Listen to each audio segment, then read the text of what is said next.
Ninayo shukrani kubwa sana mbele za Mungu leo kuwepo hapa tena asubuhi hii ambayo sikutegemea kama nitakuwepo, lakini Mungu ni mwaminifu. Amen. Mungu ni mwaminifu.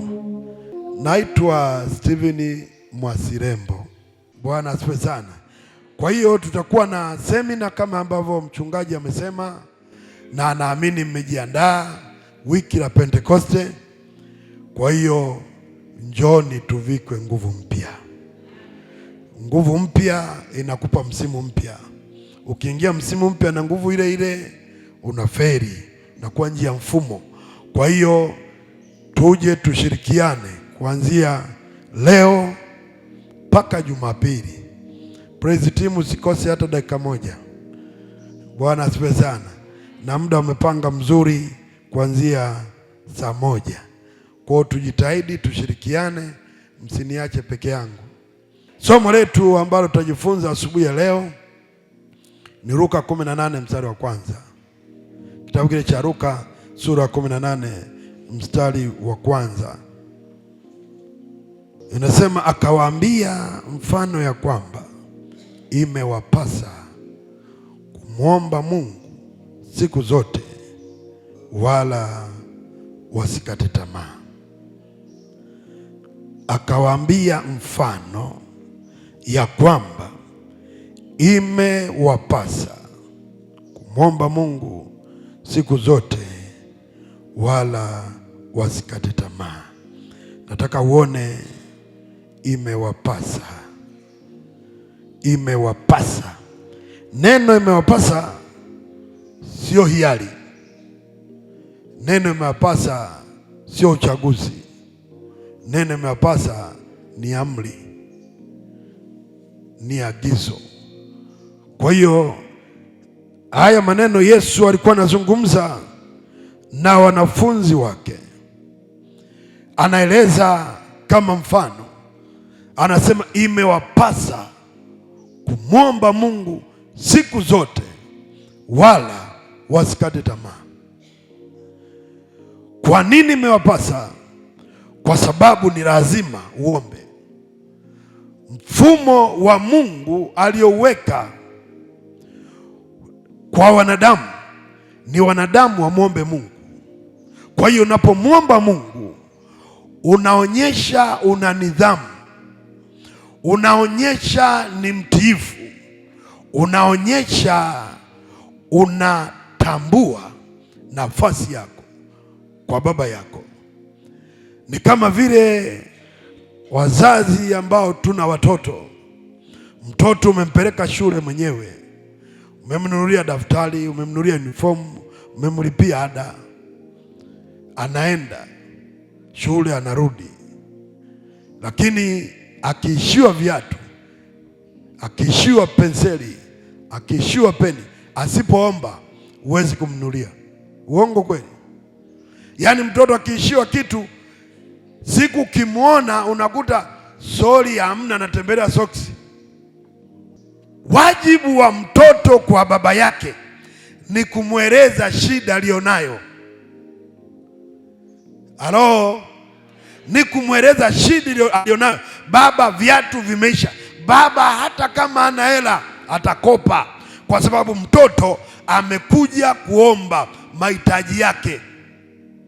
Atafanya, sina daftari, sina peni, sina hiki. Atafanya kwa juhudi, kwa sababu mtoto ameonyesha amefanya sehemu yake. Ndivyo anavyoeleza hapa. Anasema imewapasa kumwomba Mungu siku zote wala wasikate tamaa. Sasa swali ni kwamba, je, kwa nini umwombe Mungu siku zote?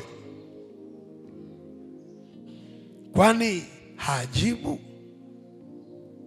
Kwa sababu kama umemwomba hela amekupa, una haja gani tena ya kumwomba? Kama umemwomba toto kakupa, una haja gani ya kumwomba? Kama umemwomba mume, umemwomba kazi amekupa, una haja gani ya kumwomba? Sasa hapa nasema imewapasa kumwomba Mungu siku zote. Unaomba leo, unaomba kesho, unaomba kesho kutwa. Swali, Mungu hana uwezo wa kujibu? Mungu ajibu kwa wakati? Jibu rahisi kabisa. Ukiomba Mungu anakupa. Mathayo 7:7 nasema, ombeni nanyi mtapewa. Maanake ni kwamba unapoomba kwa Mungu, Mungu amejaa utele, Mungu amejaa utajiri, Mungu amejaa uwezo. Chochote unachomwomba Mungu anajibu. Kwani kwa sababu anavyo. Lakini kwa nini anataka uendelee kuomba? Anataka uendelee kuomba kwa sababu moja, maombi yanatunza uwepo wa Mungu ndani yako, ambao ni kinga kwa adui, hawezi kusogelea. Kwa hiyo ukiomba leo Mungu akupe mume, Mungu akupe fedha, Mungu akupe kazi, Mungu akupe uponyaji, akikupa usiishie hapo. Endelea kuomba, kwa sababu maombi yanafungulia uwepo wa Mungu ndani ya maisha yako. Kwa hiyo Mungu akikupa kazi, unahitaji kuendelea kumwomba ili Mungu aendelee kuilinda hiyo kazi. Mungu akikupa mume, Mungu akikupa watoto, Mungu akikupa mke, unahitaji kuendelea kuomba uwepo wa Mungu ukuwezeshe kuendesha hiyo ndoa. Watu wengi leo ndoa zimewashinda kwa sababu uwepo wa Mungu haupo. Kwa akili zimegonga mwamba. Kwa anasema kama ndio hivyo, kila mtu 50-50, kila mtu ende zake. Lakini ukiwepo uwepo wa Mungu hakuna kutengana. Ukiwepo uwepo wa Mungu kwenye kazi, wako watu ambao waliomba kazi sawa, lakini wamerogewa kwenye kazi hiyo hiyo waliomba. Kwa sababu adui anaweza akakunyima kupata kitu, lakini Mungu akakupa. Mungu akishakupa, adui haishii hapo, anaendelea kufuatilia kukiharibu. Kwa hiyo kilichozaliwa kwa maombi tunasema kinalindwa kwa maombi. Bwana asifiwe sana. Kilichozaliwa kwa maombi kinaendwa kwa nini? Kwa maombi. Na ndio maana sasa shetani, kwa sababu anajua ya kwamba maombi yanaleta uwepo wa Mungu kwenye maisha yako, na yeye atakosa kukumiliki. Anachofanya ni kuzuia usiombe. Na ndio maana ni vigumu sana sasa hivi watu kuambia njoni kwenye maombi, wengi hawaji. Hata tu sio tu njoo omba hapa, hata hapo nyumbani haombi. Nauliza watu, kwani maombi yanauzwa shilingi ngapi? Hayauzwi. Unahitaji uvae nguo gani ndio uombe? Hata ukivaa kijora anasikia, hata ukivaa singlendi anasikia. Uombe kwa lugha gani? Hata ukiomba Kinyakyusa kama mimi Mnyakyusa, Mungu anasikia. Hata ukiomba Kichaga, Mungu anasikia. Hata ukiomba Kiingereza, Mungu anasikia. Sasa kwa nini hauombi? Hauombi kwa sababu maombi ni vita. Shetani anazuia watu wasiombe ili ajipatie cha kuokota, si cha kuiba. Mwenye imani mjinga. Unapokosa maombi unakuwa ni mteja wa shetani. Shetani anakuburuza anavyotaka. Anapanda magonjwa ndani yako, anapanda magomvi ndani yako, anapanda uzinzi ndani yako, anapanda uchoyo ndani yako, anapanda manunguniko ndani yako, anapanda umbea ndani yako. Yaani unaweza kushangaa upo kwenye ibada, unasubiri mhubiri akosee saa ngapi uanze kumkosoa. Sema amehubiri lakini pale alichapia. Inakuhusu nini? Yote niliyosema aliyonyoka hujayaona. Bwana asifiwe. Haleluya. Yaani unaweza kukuta kuna watu wanakuja kanisani kama Mafarisayo hivi, anaangalia. Ndio maana unakuta tunaabudu, asikia yaani wakati tunaabudu mwingine anachezea simu. Inakuhusu? Ulijuaje? Ulipata wapi muda wa kuangalia watu wengine? Wewe nenda kwa Mungu kivyako vyako. Mwambie mwenzako nenda kivyako vyako. Hii mambo ya kwanza kutoa ripoti baada ya habari. Unajua leo kwenye ibada kulikuwa hakuna utulivu kabisa.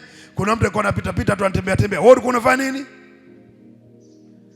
Nilimuona ananikata wingu, anakata wingu. Hauna tu.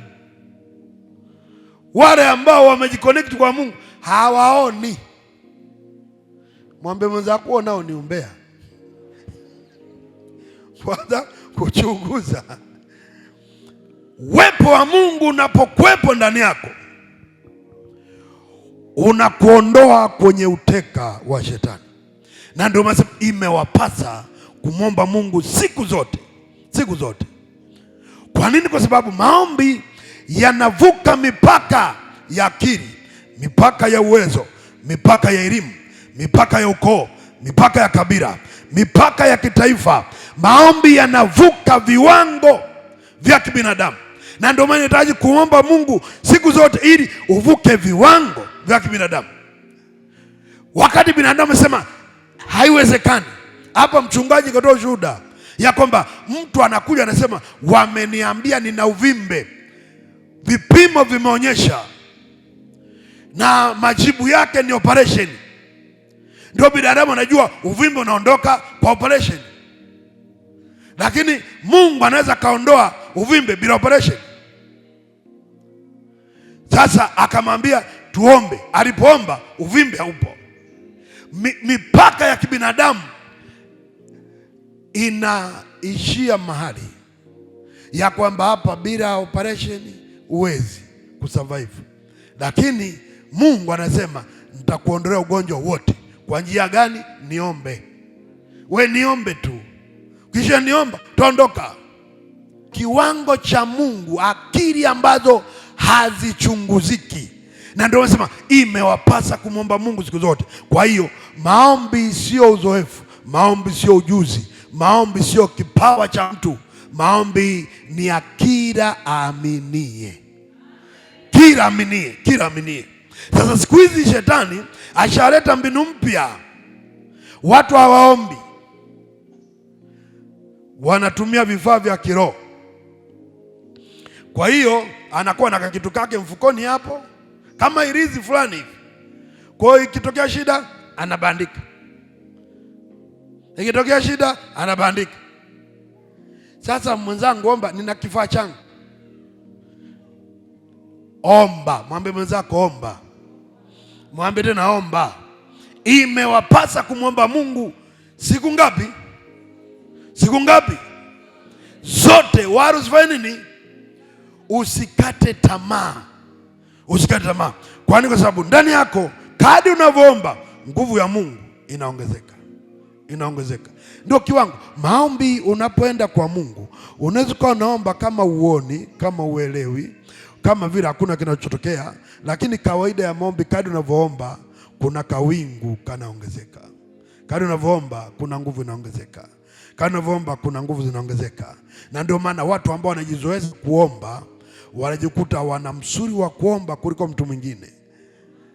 Kwa hiyo unajikuta tu anaomba leo dakika 3, kesho dakika 4. Usikate tamaa kwa sababu umeomba ukapitia kwenye usingizi. Unajua kuna watu anasema Bwana sasa leo nijalie niombe. Anaanza Baba katika jina la Yesu. Umta Bwana una nguvu za giza. Nami nasimama kinyume kwa jina la Yesu. Pepo. Yesu toka. Samani. Tayari. Usiingize, nisiye nikamkosea Mungu zaidi. Analala chi. Usikate tamaa kwa sababu leo umemkemea Yesu. Ongeza tena. Amka. Tembea. Haleluya. Tembea zunguka, useme mimi bwana, hii maombi ya wachungaji haya. Maombi sio ya wachungaji. Maombi ya waamini. Maadamu unamwamini Yesu, omba. Mwambie mwenzako omba. Mwambie tena omba. Maombi yanajenga mahusiano. Kwa nini tuombe kila siku? Kwa sababu maombi yanajenga mahusiano na Mungu. Ukiwa muombaji utawasiliana na Mungu moja, lakini pia utajua lugha ya Mungu. Ukiwa muombaji utawasiliana na Mungu, lakini pia utajua lugha ya Mungu. Mungu ana lugha zake ambazo tukikaa hapa anaweza kaongea, wengine wasielewe, lakini wengine wakaelewa. Kwa nini? Ni kutokana na mazoezi ya kuomba. Kadri unavyoomba Mungu anasema. Ukisoma Matendo ya Mitume sura 13 ile mstari wa kwanza anasema, tulipokuwa kwenye maombi Roho Mtakatifu akaniambia nitengeeni. Kwa akaanza kuzungumza, nitengeeni Barnaba, nitengeeni kwa ajili ya kazi. Kwa kwenye maombi kuna lugha ya Mungu inatafsiriwa ndani yako, unaanza kuielewa lugha ya Mungu. Mungu anaanza kusema hapa, mchungaji kasema yote mawili nimepata hapa. La kwanza ile anasema wakati nimekaa hapa Roho Mtakatifu akaniambia niwashirikishe jambo hili. Ni lugha ya Mungu. Sasa watu huwa wanashangaa, nafikiri tunatunga. Ukisikia Mungu alikuwa anasema nami saa ngapi? Mimi mbona sijasikia? Hawa nao wahubiri hawa wachungaji. Unamwambia kabisa Mungu amenisemesha. Mungu wewe umeishia tu kuota unakula nyama, unakimbizwa na nyoka, hizo ndio zako hizo. Unaota uko makaburini, unaota unazika, unaota unaenda na maji. Hapo we hiyo ndio kawaida. Wala ushituki, nimeota ndoto leo. Ndoto gani? Unaona tusimulia kwa furaha kama mema hivi. Lakini habari za kusema Mungu amesema nami haipo.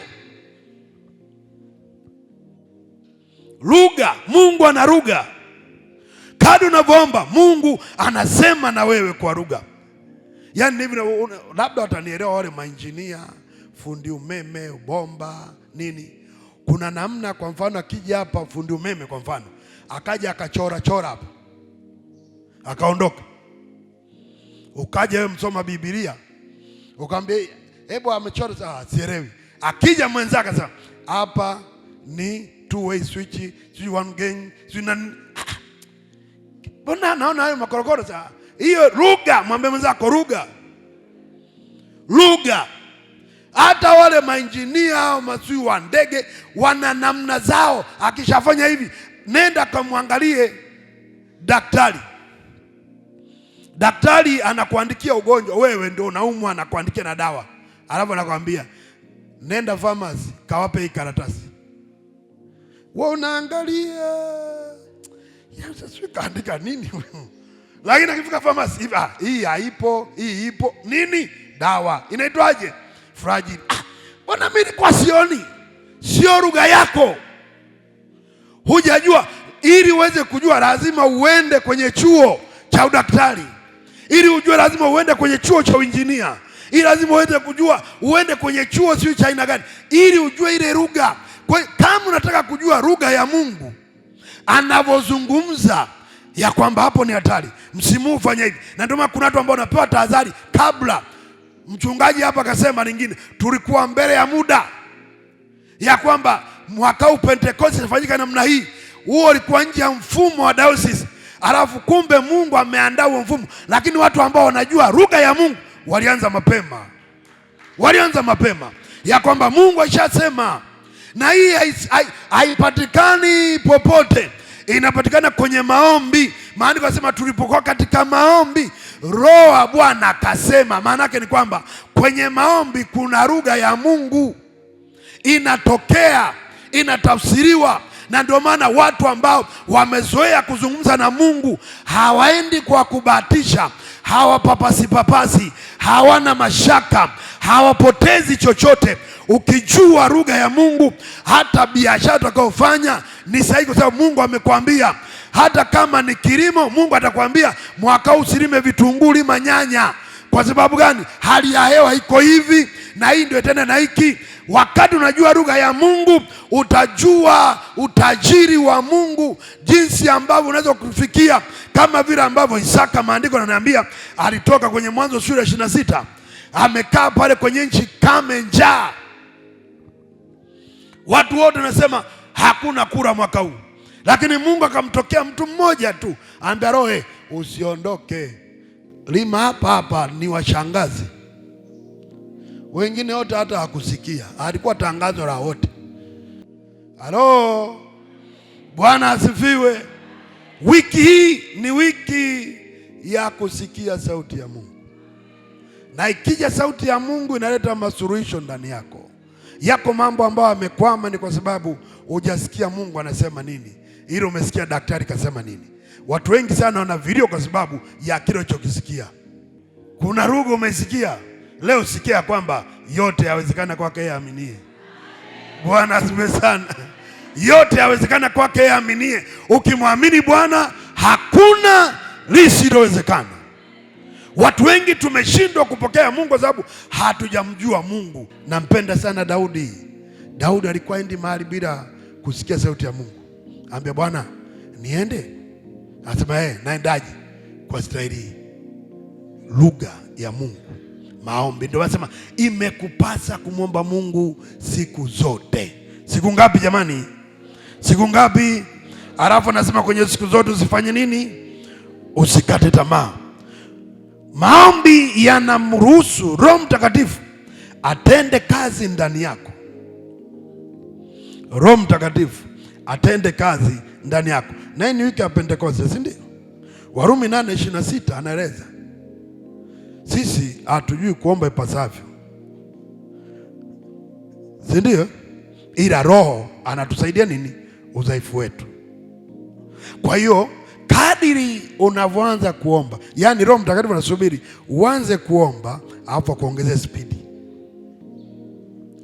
Maombi tuseme ni ufunguo kwenye gari.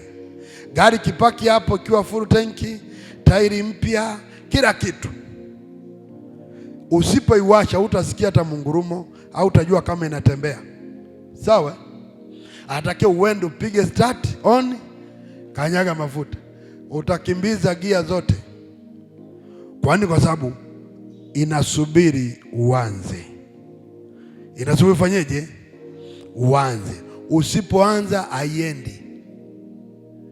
Wewe nenda tu kakanyage pale mafuta hujawasha. Tena itakuwa ngumu kweli ile clutch. Lakini ukishawasha hivyo ndivyo ambavyo Roho Mtakatifu yuko tayari kufanya kazi na kila mmoja, ila anahitaji mtu aanze kujishughulisha, anza kuingia kwenye maombi. Ukianza kuomba, anasema anachukua udhaifu wako sasa, anaanza yeye kuomba kwa kuugua, ila usipoomba haugui chochote. Kwa sababu hujamshughulisha. Mwambie mwenzako mshughulishe Roho Mtakatifu juu ya kazi yako, juu ya ndoa, juu ya biashara, juu ya uchumi, juu ya afya, juu ya ufahamu, juu ya watoto. Mwambie Roho Mtakatifu, leo ajenda yetu ni kwa ajili ya watoto, ajenda yetu ni kwa ajili yake, ajenda yetu ni kwa ajili. Sio unapuyanga tu wanangu wameharibika, sijui kwenu, utapewa ripoti. Huyo wangu mimi zaidi, mshukuru Mungu. Mimi wangu wanaiba kila kitu. Wewe wamekutukana tutusi, hiyo ndogo. Kwa hiyo wewe nenda katoe sadaka ya shukrani. Watakupa watu maneno kulingana na uwezo wao. Ili ukienda kwa Roho Mtakatifu, yeye atakwambia hivi, nitamrekebisha. Bwana asifiwe sana. Utaenda mpaka kwa watu ndugu zako. Bwana hivyo hiyo ya mjomba wake hiyo usihangaike. Ndio tulivyo kwetu. Hivi hujui sisi yani hiyo bado akikuwa zaidi hapo na kuambia huyo ni moto. Huyu ndio damu yetu sasa. Mateso haya na kuondoka uwezi. Unachinjwa na mwanao.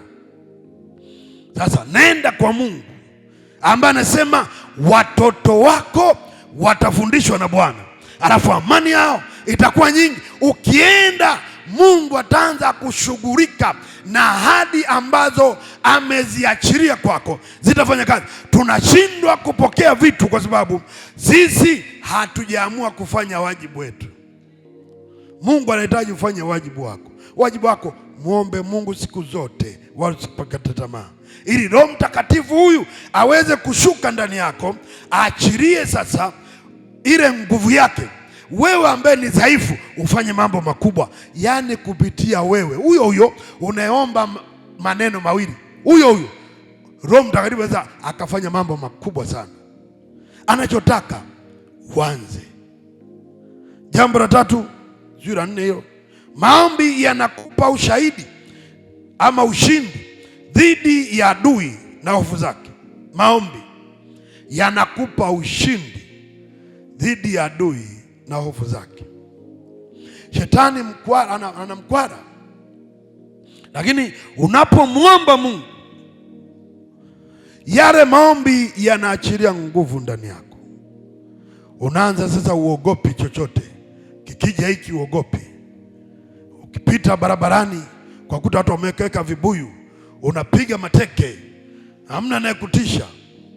Lakini Wakristo wengi wakipita barabarani tena wale wahuni wanawekaga njia panda.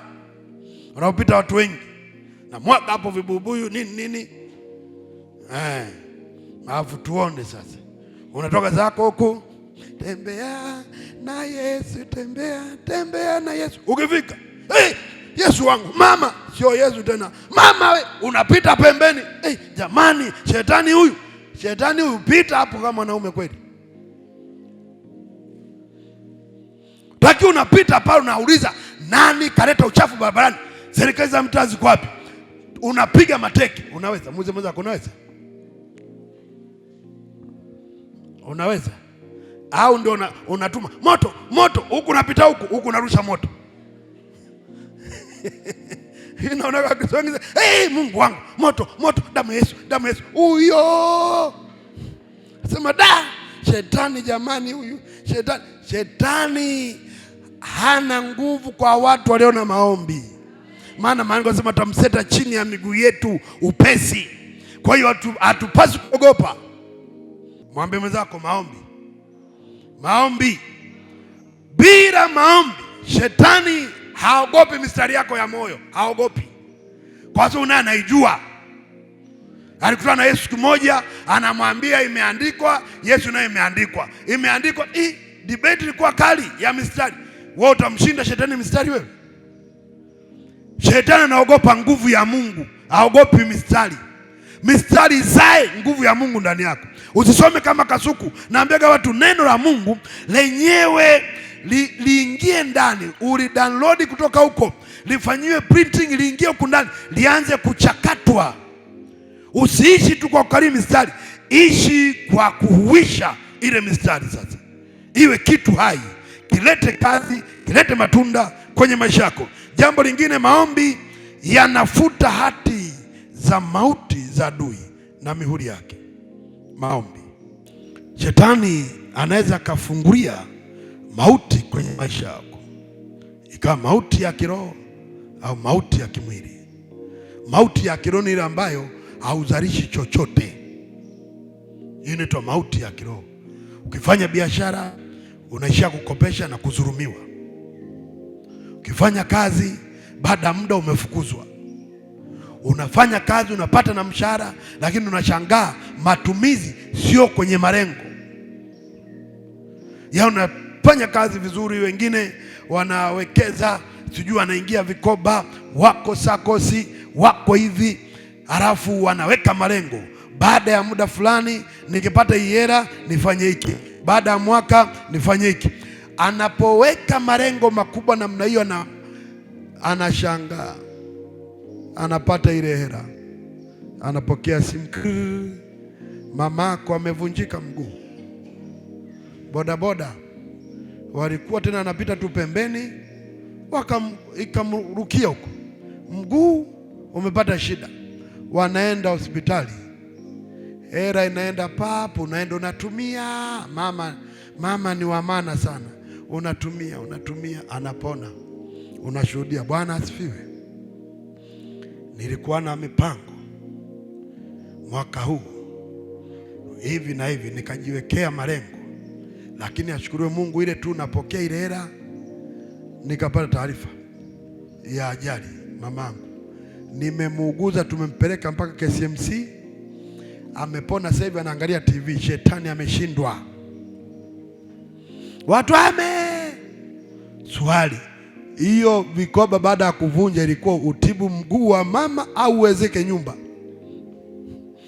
Swali ilikuwa ni kuwezeka nyumba. Mguu umetokea wapi? Ni mauti ya kiroho. Mauti ya kiroho. Shetani anaua kila kitu kinachoingia kwenye mikono yako.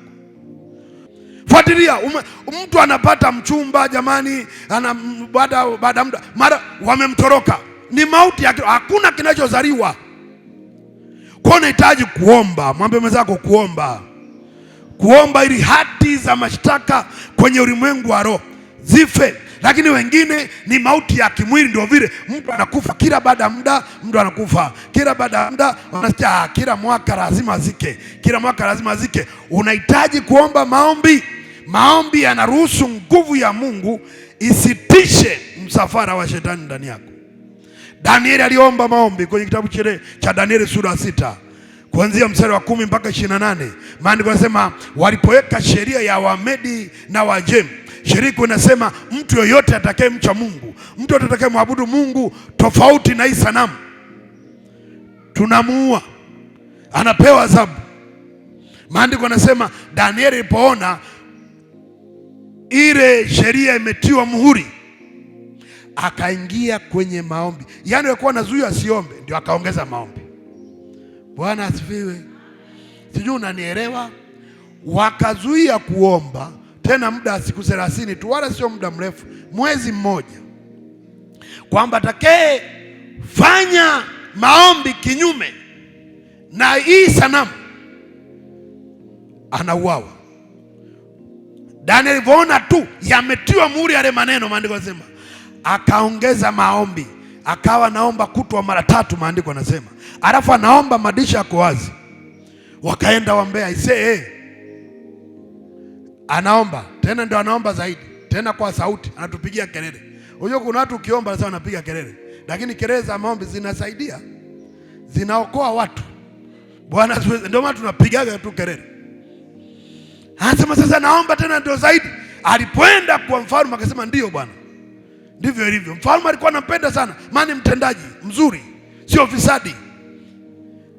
Akasema haya sasa, sheria ni msumeno, unatumbukia kwenye tundu la simba. Simba wenyewe waligoma kula mtu, yaani alivyotumbukizwa pup, maandiko yanasema wanamwangalia. Sipati picha, ingekuwa ndio kizazi hiki, serufi yake ingekuwaje huko pale katikati ya simba. Wewe unaenda tu mbugani huko na unakaa kwenye gari unapiga, unasema tuko mbugani, lakini hujakaa naye karibu. Je, ingekuwa sasa hivi ndio umekaa naye hapa, unaulizwa wewe ni jike dume? Sasa mimi dume. Okay, mnakulaga nini? Watu kama nyie mbona amnili? Wewe uliki. Wewe vipi wewe? Mimi ni una miaka mingapi? Stori zinaendelea usiku kucha, sio mchezo. Usiku kucha kafanya mkesha na simba. Kilichofanya ni maombi, nguvu ya maombi iliyoua hati za mauti ambayo shetani alikusudia wauawe watu ambao wanamwabudu Mungu. Danieli akasema hapa tutapambana kwenye maombi. Maandiko yanasema baada ya usiku kucha, yule mfalme usingizi umepaa, akaja asubuhi anamwambia Danieli mtumishi wa Mungu, je, Mungu amekuokoa na simba hawa? Anasema uishi milele. Napenda sana hilo neno, uishi milele. Watu ambao wana maombi, wana Mungu ndani yao, wamejaa msamaha, wamejaa baraka. Wewe fikiria, ndio wewe ndio umeshtakiwa tu kwa kesi kadogo, umeweka lock up usiku na jirani yako kwa sababu amepaka, alafu asubuhi anakuletea chai na mandazi. Jirani huyo akwambia, Kimaro vipi, uko poa huku? Nimeona nikuletee mandazi ise, utakunywa? Utakula hayo mandazi? Yaani umeona haitoshi kunifunga, ukaona weke sumu sasa, siri. Lakini yeye anasema uishi milele mfalme. Yaani neno laini, uishi milele.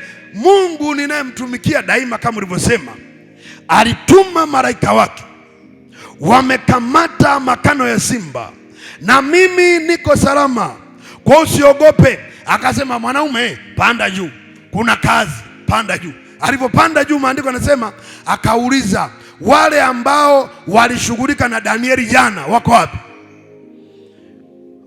Ikulu inahitaji.